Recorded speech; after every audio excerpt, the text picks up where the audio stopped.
In this activity, we're going to introduce you to computer-aided design, or CAD software, sometimes called solid modeling or 3D modeling software. And one of the basic ideas of how to use CAD is that you generally start with a sketch, which is usually in 2 dimensions or sometimes in 3 dimensions, and it's a line drawing that represents portions of the part that you're designing. So you can think of the sketches sort of like the orthogonal views of a technical drawing of a part. They're the line drawings that represent areas of what you're making. And the computer software takes your sketch outlines and gives them the outline shape, and then you tell the computer how to draw that shape into 3-dimensional space to provide volume or provide a solid that represents your model. You can make your cross-section and draw it into positive space to create volume. You can also draw that cross-section and draw it into negative space and remove areas of an existing part or to create voids or cuts. And it's useful to use software like this because generally in the real world, when we're making something, you're going to start with a block of something solid and remove areas, or you will start with multiple solid pieces and attach them together to create some other kind of geometry. So you can build all of those within the CAD software. The part that we're going to be making today is a simplified version of something like this, which is the pressure plate for a motorcycle or an ATV. It's part of the clutch assembly. So this portion at the top with the nub sticking off is called the pressure plate, and when it's attached in the engine, these springs provide the clamping force that when you release the clutch lever of the motorcycle, the springs sandwich the clutch together, and that's what makes the vehicle move. So in SolidWorks today, this is what we're going to be drafting, and we're gonna make this part as a solid, and then we're gonna make a really simple technical drawing to show you how you can represent that part as something you can communicate to somebody else.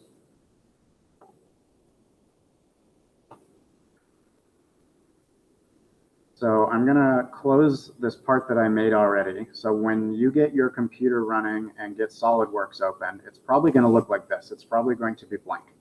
So what you're going to do is come up to the top left where the SolidWorks logo is and go over this little black arrow and pin that menu open so that you have access to these as you're going. So for today, you're going to go to Help, go to SolidWorks Tutorials, and that should open this Tutorials menu. And we're going to do this first one. Under Getting Started, we're going to open Introduction to SolidWorks. So Introduction to SolidWorks is going to lead us through all of the step-by-step instructions to make this part. So what it has you do first is go back over to the SolidWorks menu on the left, and you're going to create a new part. So you can do File, New, or you can click this new page, blank page button on this menu bar. This is a good example of what you're going to continue seeing in SolidWorks, is there are lots of different ways to do the same thing. And some of those ways are preference and some are convention. Some employers will have the software set up a certain way, and you will find certain ways that you use it. And it's highly configurable. I'm going to touch on a couple of the ways that happens, and there are other ones that you're going to discover and explore as we go. So now that we have the new part open, you can see that the part is blank. If you opened for the first time, you might get a prompt asking you what units to use and how to set up the part profile that's given to you in the tutorial instructions. Your parts are going to be set up in millimeters.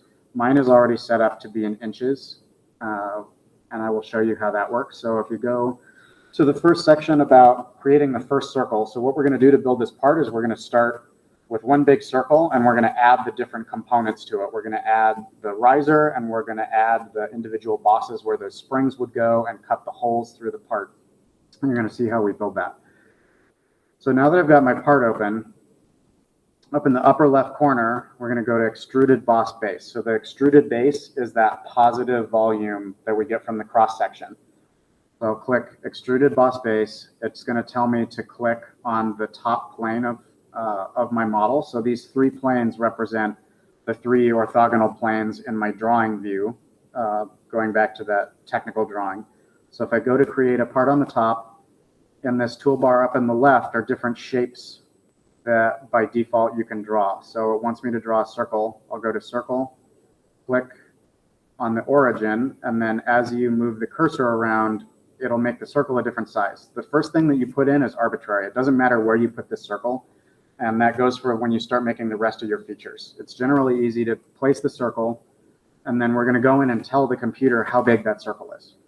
So once the circle is placed in there, click either the green check mark to accept the circle, or click outside of the circle somewhere, and then going to the next step shows us how we're going to add our first dimension. So the first dimension it's telling us is we're going to go to the top left for smart dimension, and the cursor you'll see changes to the little ruler next to it. So generally when you're in some mode of either drawing something or dimensioning something or editing something, the cursor will give you an indication of what's going on, as well as some other menu items that come up. So now that I'm in smart dimension, which is highlighted, I'm going to click on this circle that I drew, and I get a dimension line. So we're going to make this 128 millimeters. My dimension line comes up, and then I can accept out of it and go to the next step. So now that that circle is complete, I can go up to the left and exit the sketch here, or that's what these blue and red buttons that appeared in the right corner. You'll also get prompted in that corner if you're in some mode that you need to acknowledge. So we're in the sketch now. I'm going to go out of the sketch. Now we're going to tell the computer how deep we're going to make this circle. So you see this arrow comes up. You can drag it to an arbitrary height. In the left pane here has come up with all the different options for dimensioning this extrusion or this circle. So we're going to follow the instructions and set a blind end condition, which means it's going to go from the bottom blindly up to some surface. There are ways that you can set it to go up till it touches something else, or through to the end of some other surface, or there are other options for that. So this one we're going to choose blind, and then it's going to be 7 millimeters thick. And then click my green check mark on the right, and it's created it. Now it wants us to save the part. Get in the habit of saving your part early and often so that you don't accidentally close out of it and erase your work. So I'm going to call this one pressure plate through 2. Now we're going to make the raised ring on the top. So manipulating the view around of your part, if you have a mouse, is generally quicker. So if you have a mouse and you roll the scroll wheel back and forth, it'll zoom the part in and out.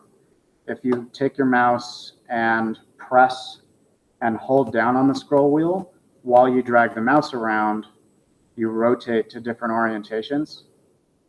You can do this on the keypad. If you don't have a mouse with a scroll wheel, if you press Z for zoom or hold shift and press Z, it'll zoom in and out. And if you push your arrow keys around, it'll rotate the view.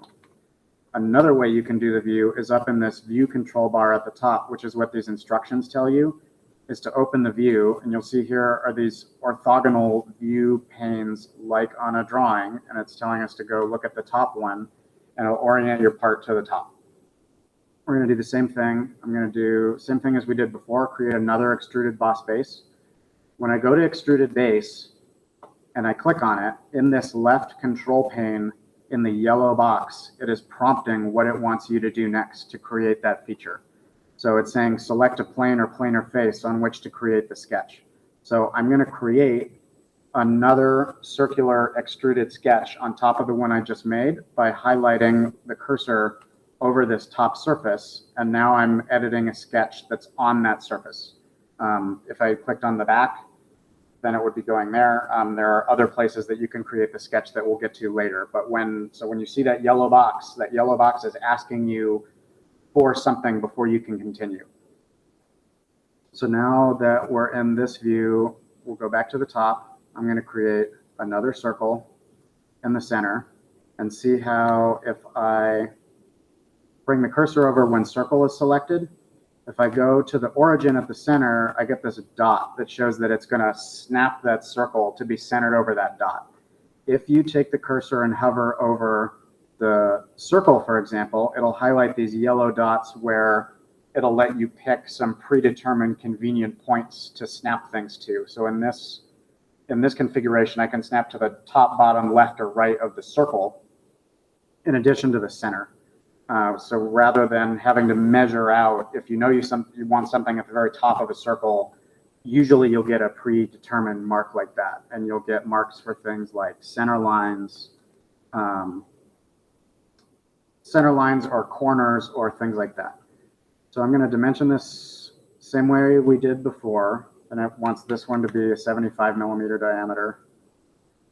The next thing that you're going to go to is this offset entities tool in the bar. So up in the top bar, you'll see this button for offset entities. And what offset does is it takes some existing shape.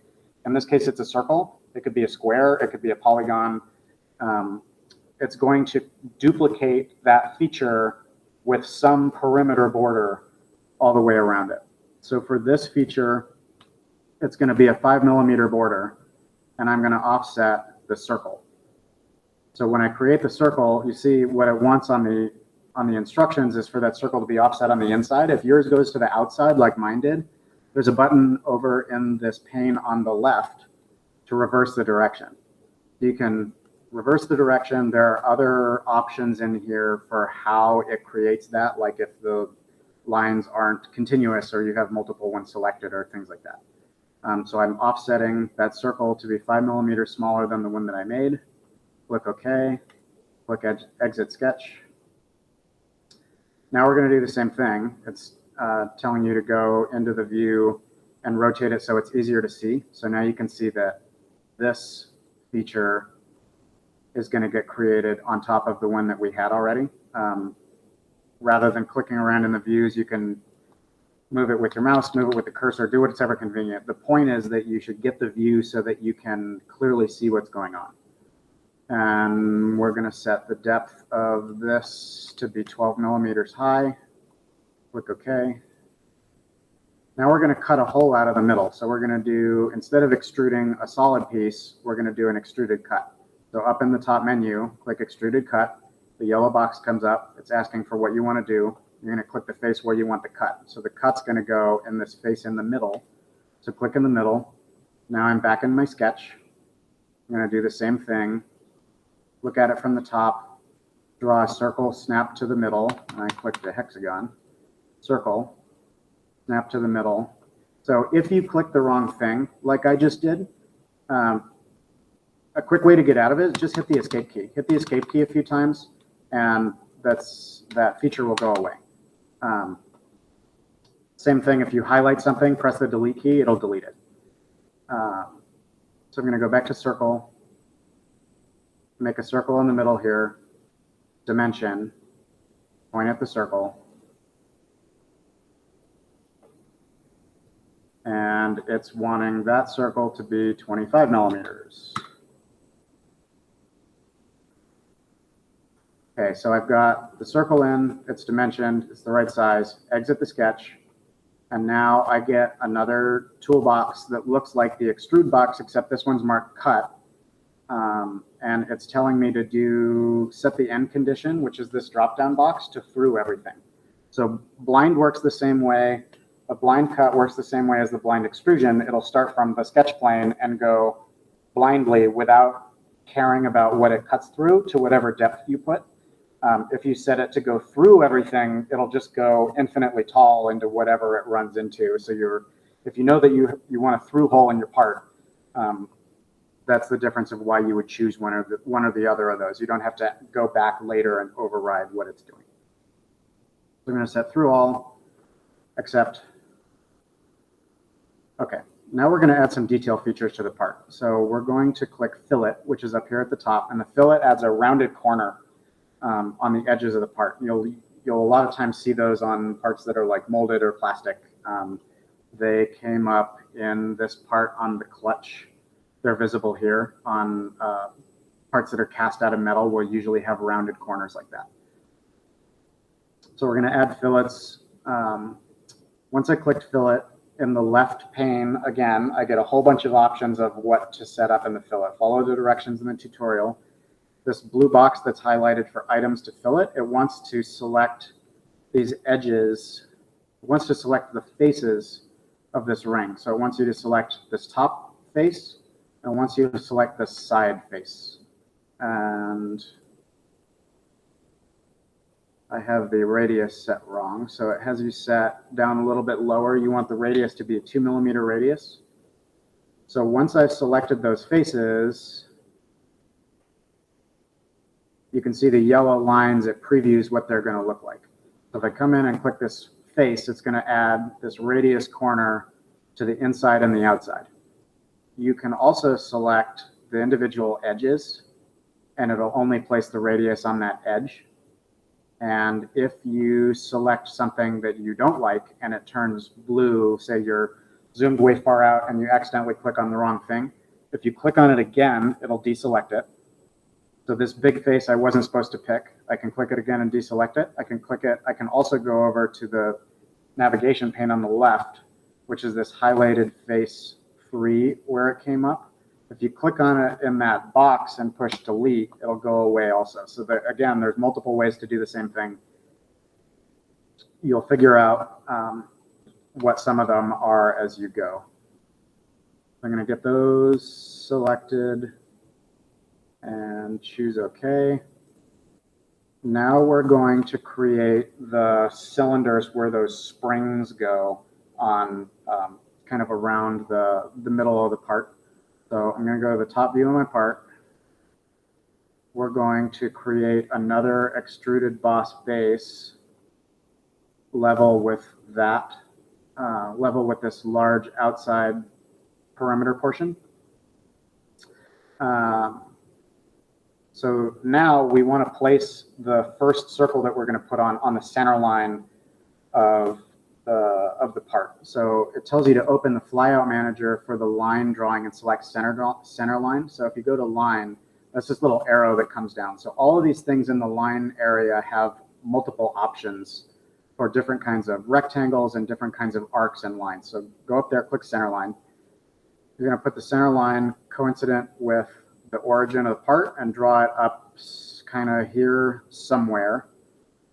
Press escape to get out of it. So you'll notice that when this line comes in, this one's dashed. So all of the sketch features that go into your part that have dashed lines are called construction geometry or construction lines. And what that means is they're there for reference and not to create extruded forms. So you can have a big grid of construction lines within your drawing and not have them affect what your final solid piece looks like, which is convenient if you're doing like a complicated shape where you're trying to make like the floor plan of a building or something like that, where you need to know what the widths of the hallways are, but what you care about is actually making the walls stand up to be the right size or something like that. So we've created that line. Next, we're going to create the circle for the boss that we're going to create. So go back to circle, highlight the end of the line and draw the circle out.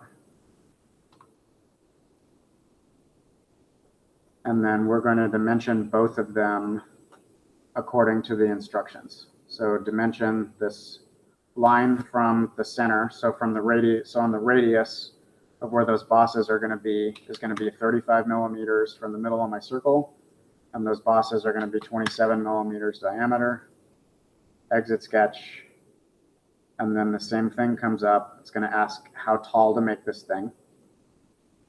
So over here for the instructions, it wants to be 30 deep. Now we're going to put the hole in the middle where that bolt is going to go through. Now we're going to do another extruded cut like we did on the cut in the middle.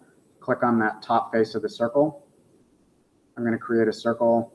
Remember how we talked about if you hover the mouse over some feature, you'll get some options of how to place your circle. So if I hover over here, I get that center line pops up, so I know that they're centered over each other.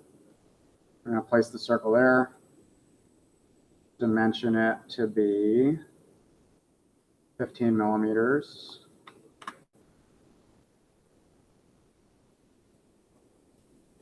Click OK. And you can see that I don't have my end condition set correctly. So in the end condition that it wanted in the instructions is to go through all, and mine was still set to blind. You can see that it didn't actually go all the way through the part on the back. So if you need to go in and edit this thing that I just made, over here on the left is called the feature tree. The feature tree has some built-in instructions and geometry and things that are related to the part you're building. And each of the features that you generate from a sketch or imported geometry or as you're working on your model show up as an item on this in this tree. So the last one that I created is this cut extrude. If you click on it, it'll highlight it so that you can see what's going on in the model. If you right click on it, then you get a bunch of options of how to tweak that particular feature. So up in the very top left corner, I'm going to edit feature, and I'm going to change the end condition in this drop-down menu to be through all, like it told me in the directions, since I forgot to do it the first time. So once you create something, if it's not what you wanted, or you decide later you need to configure it a different way, you can change all of those things on the fly as you're building your model. So now the hole goes all the way through.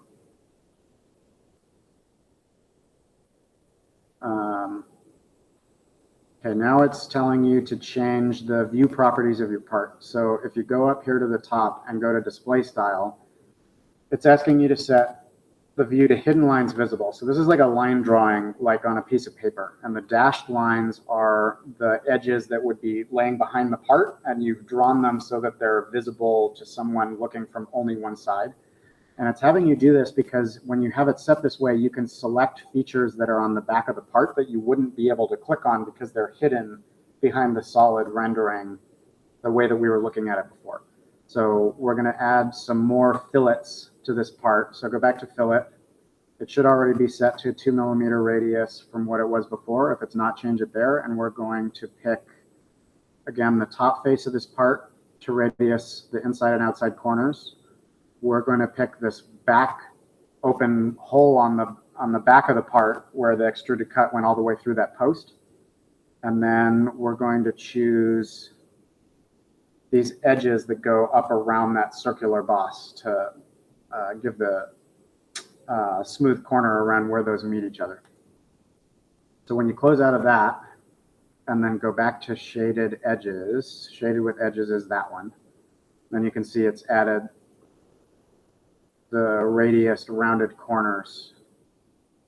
So the last thing that we're going to do to add the feature to our part is we're going to pattern this raised boss where the springs go around in a circle. So you could build your part and draw and extrude each of those pieces individually, but if you know that you have a round part like this with features that go around in a circle, or if you're making something that's square in a grid, the software has ways that you can add instances of each of those items without having to draw every one separately. You can make one and then tell it how to duplicate them.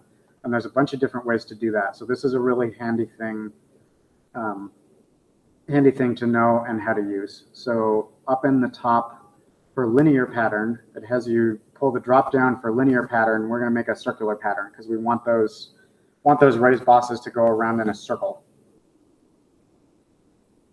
I'm going to go to view and open up the temporary axes that got created when I was making some of my parts because I'm going to use one of them to do this pattern. So when you open up the view for temporary axes, it's a little hard to see, but you get these blue center lines in the middle of the round part, and then there's one in the middle of this part. And that's important because I'm going to use that middle one as the axis around which to pattern my parts in a circle. So this top box that it wants is the axis that you're going to pattern around. And then you're going to go down to features and faces for what you're actually going to pattern. So to select those things, you can click on the feature and it'll come up with different ways that you can pattern them. So the yellow approximations are the preview of what that would look like. So I know I'd already keyed in, I wanted 6 of these things. And I want to pattern that. But what about the fillet? And what about the hole and the other pieces that I put in? I want to pattern those too, and they're a little bit hard to see. So to the right of the feature pane, up here at the top where it has your part name, you'll see the little yellow like Lego block logo with a black arrow next to it. If you click that black arrow, it'll open another copy of your feature tree that you can get into and see all the information that you could in the feature tree before you were, that's now covered up by the feature options that you're working on. So open that drop-down menu, and while you're clicked in Features and Faces, I'm going to do the same thing. I can add that extruded boss that I clicked on before, but I also see that I have the cut that are there, and I have the fillet that's there. So again, there's multiple ways you can get those into the preview. This example is showing you how that flyout feature tree works so that you can grab it while you're editing features. So that's something that's a little bit cryptic and hidden until you know where to open it from. So now that those are in there, it looks like I've got 6 of them around in a circle the way I want. There's lots of other options for how to pattern them around in a circle in the pane. Go ahead and feel free to look through them. Click the green check mark. It creates my pattern. The last thing we're going to do is add, the next last thing we're going to do is add the fillet around the perimeter of the parts. So if I click fillet, we're going to do the same thing. It's a 2 millimeter fillet, and it's asking me to click on one of the outside edges and one of the inside edges. So on this one, when I clicked, it took that outside edge line and added all the other lines that touch it. I'm going to turn it off once. If yours does not do that, there's a checkbox over here on the left under Items to Fillet that says Tangent Propagation. So if that box is not checked and you click on one of these edges, it'll only fillet the edge segment that you select, which sometimes is what you want. Sometimes you only want a portion of your part to get that feature added to it. If you wanted the whole thing, rather than clicking around to every single individual segment, what that tangent propagation lets you do is add all of them together, and is a big time saver. So there are other places that you'll see things like that. So we've got one on the outside, one on the inside. Click OK, and now we've got our part. So now you've made your first part. Now you're going to go through and follow the rest of the directions to import it into a drawing. You're going to place the part in the drawing view and add dimensions to it. You can scale the drawing in and out. Follow the tutorial directions, and then you'll learn how to take your solid part into a technical drawing that you can use to communicate to somebody else. So congratulations, you've made your first part. We will continue this in more detail and more depth next time. Thanks for watching.